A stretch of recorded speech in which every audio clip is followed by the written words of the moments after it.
ನಮಸ್ತೆ ಸ್ನೇಹಿತರೆ. ಮಾಘಪುರಾಣದ 18ನೇ ಅಧ್ಯಾಯ. ಹೆಂಡತಿಗೆ ಗಂಡನ ಉಪದೇಶ. ಪುತ್ರಶೋಕಂ ನಿರಂತರ ಎನ್ನುತ್ತಾರೆ. ಪುತ್ರಶೋಕವನ್ನೆದುರಿಸುವುದು ಬಹುದೊಡ್ಡ ಚಿಂತೆಗೆ ಈಡು ಮಾಡುತ್ತದೆ. ನಾರದರು ಹೇಳಿ ಹೋದ ಬಳಿಕ ಬ್ರಾಹ್ಮಣ ದಂಪತಿಗಳು ಅಪಾರ ದುಃಖಕ್ಕೀಡಾದರು. ಯಾವ ತಾಯಿಯೂ ತಾನೇ ಮಗನನ್ನು ಕಳೆದುಕೊಳ್ಳಲು ಒಪ್ಪುತ್ತಾಳೆ? ಎಂದಿಗೂ ಇಲ್ಲ. ಆಕೆ ದುಃಖದಿಂದ ಆಹಾರಗಳನ್ನು ತೊರೆದಳು.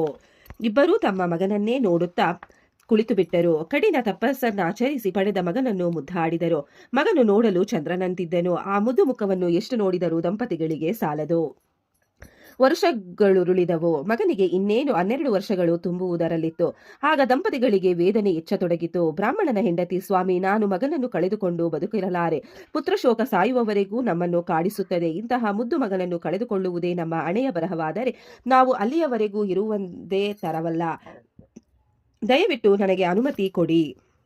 ನಾನು ಈಗಲೇ ಹೋಗಿ ಕೆರೆಗೋ ಬಾವಿಗೋ ಹಾರಿ ಪ್ರಾಣ ಕಳೆದುಕೊಳ್ಳುತ್ತೇನೆ ಎಂದಳು.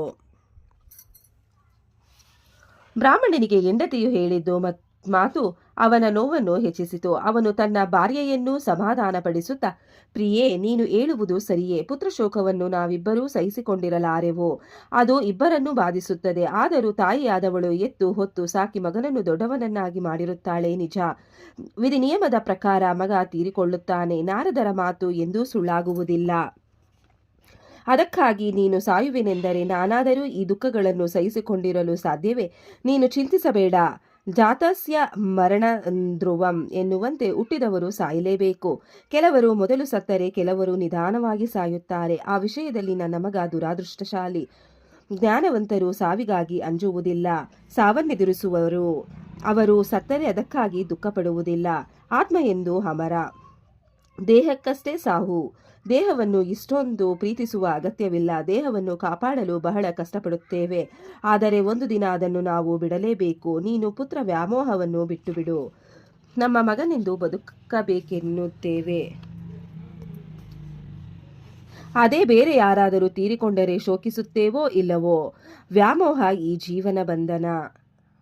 ಆದುದರಿಂದ ಅನಿತ್ಯವಾದ ಶರೀರಕ್ಕಾಗಿ ಕೊರಗಬೇಡ. ಆದರೆ ನಿನ್ನ ಕೊರಗು ನನ್ನ ಕೊರಗು ಎರಡೂ ಒಂದೇ. ನಮಗೆ ಈ ಮಗನನ್ನು ಅನುಗ್ರಹಿಸಿದವನು ಶ್ರೀಮನ್ನಾರಾಯಣನು. ಅವನೇ ನಮ್ಮ ಮಗನನ್ನು ಉಳಿಸಲು ದಾರಿ ತೋರುತ್ತಾನೆ. ನಾನಾದರೂ ಈಗಲೂ ಶ್ರೀ ಹರಿಯನ್ನು ಪೂಜಿಸತೊಡಗುತ್ತೇನೆ. ಪುತ್ರನ ಮರಣಕ್ಕಾಗಿಯಲ್ಲ, ಆದರೆ ಬಾಳಿ ಬದುಕಬೇಕಾದವನು ಬದುಕಲೆಂದು ಅವನಲ್ಲಿ ಮೊರೆ ಇಡುತ್ತೇನೆ. ಈ ಸಂಸಾರವೆಂಬುದು ಮಾಯೆ. ನಾವು ತೊರೆದರೂ ಮಾಯೆ ಬಿಡುವುದಿಲ್ಲ. ಕಾಮವು ಬಯಕೆಗಳನ್ನು ಹುಟ್ಟಿಸುವುದು. ಅದು ಈಡೇರದಿದ್ದಾಗ ಕೋಪ ಉಂಟಾಗುತ್ತದೆ. ಅದಕ್ಕೆ ಕಾರಣ ಮೋಹ.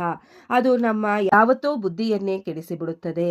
ಆದುದರಿಂದ ನಾವು ಪ್ರಾಪಂಚಿಕ ಸುಖಗಳಿಗೆ ಆಸೆ ಪಡದೆ ಇಂದ್ರಿಯಗಳನ್ನು ಜಯಿಸಿ ಶರೀರ ಶುದ್ಧಿ ಮಾಡಿಕೊಂಡು ಆಧ್ಯಾತ್ಮವನ್ನರಿಸಬೇಕು. ಶಾಂತಿಗಾಗಿ ಪ್ರಯತ್ನಿಸಬೇಕು ಎಂದು ಹೇಳಿದನು.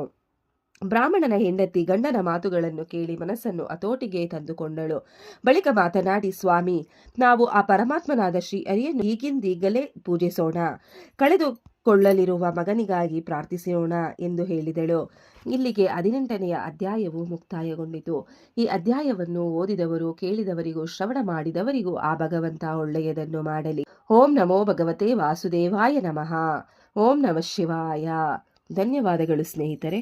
ವಿಡಿಯೋ ನೋಡಿಕ್ಕೆ ಎಲ್ಲರಿಗೂ ಧನ್ಯವಾದಗಳು. ನಿಮಗೆ ಈ ವಿಡಿಯೋ ಇಷ್ಟ ಆಗಿದ್ರೆ ಪ್ಲೀಸ್ ಒಂದು ಲೈಕ್ ಮಾಡಿ. ನೆಕ್ಸ್ಟ್ ಇನ್ನು ಜಾಸ್ತಿ ವಿಡಿಯೋ ಹಾಕ್ತೀವಿ.